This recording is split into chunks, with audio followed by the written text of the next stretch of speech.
ট্রাইব্যুনালে একটা আদালত অবমাননার মামলা কন্টেম্পট প্রসিডিংস এর মামলা নির্ধারিত তারিখ ছিল আজকে। সুপ্রিম কোর্টের একজন সিনিয়র আইনজীবী ফজলুর রহমান তিনি কিছু কমেন্ট করেছিলেন একটা টেলিভিশন টক শোতে মুক্তবাক নামক অনুষ্ঠানে, যেটার ব্যাপারে তিনি আদালত নিয়ে অনেকগুলো মন্তব্য করেছিলেন যেগুলোকে কন্টেম্পশাস মনে হয়েছিল, যে কারণে প্রসিকিউশনের পক্ষ থেকে একটা আদালত অবমাননার পিটিশন করা হয়েছিল, যার প্রেক্ষিতে একটা আদালত অবমাননার রুল জারি হয়েছিল তার উপরে।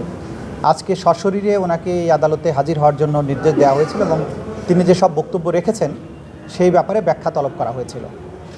আদালতের নির্দেশ অনুযায়ী, ট্রাইব্যুনালের নির্দেশ অনুযায়ী জনাব ফজলুর রহমান তার আইনজীবী সহ আজকে ট্রাইব্যুনালে উপস্থিত হয়েছিলেন এবং এর আগেই তিনি যে কথাগুলো বলেছেন সেগুলো তিনি ভুল করে বলেছেন এই মর্মে স্টেটমেন্ট দিয়ে আদালতের ক্ষমা প্রার্থনা করে আগেই একটা আবেদনপত্র জমা দিয়েছিলেন।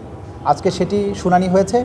জনাব ফজলুর রহমান নিজে সশরীরে দাঁড়িয়ে আদালতের কাছে তার রিমোর্স জানিয়েছেন, তার অ্যাপোলজি চেয়েছেন, ক্ষমা প্রার্থনা করেছেন। আদালত শুধু মন্তব্য করেছেন যে এই আদালত যেহেতু আইনের দ্বারা পরিচালিত, একজন আইনজীবী হিসাবে, মুক্তিযোদ্ধা হিসাবে, সিনিয়র পলিটিশিয়ান হিসাবে আদালতের ব্যাপারে মন্তব্য করার ব্যাপারে অধিক সতর্ক হওয়া প্রয়োজন এবং পলিটিশিয়ানরা যদি সতর্কভাবে কথা না বলেন তাহলে এই রাষ্ট্র কোনোভাবে ফাংশন করতে পারে না, এই ধরনের কমেন্ট উনি করেছেন।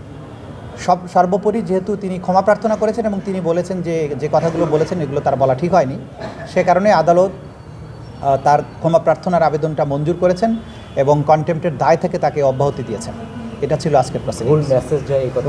হ্যাঁ, এটাও বলেছেন যে আইনজীবী অথবা পলিটিশিয়ান তারা যখন আদালত নিয়ে এই ধরনের কথা বলেন জনগণের কাছে একটা ভুল মেসেজ যায়। দু কারণেই তাদের রেসপন্সিবল হওয়া উচিত। একটা হচ্ছে তারা আইনজীবী, দ্বিতীয় কারণ হচ্ছে তারা পলিটিশিয়ান।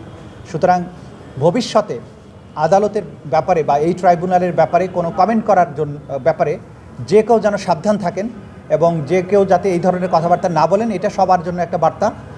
যদিও ওনাকে এক্সোনারেট করা হয়েছে প্রসিডিংস থেকে, কিন্তু আদালতের এই সমস্ত কমেন্টের মাধ্যমে সবার উদ্দেশ্যে কিন্তু একটা বার্তা দেওয়া হয়েছে যে আদালতকে আন্ডারমাইন করা যাবে না।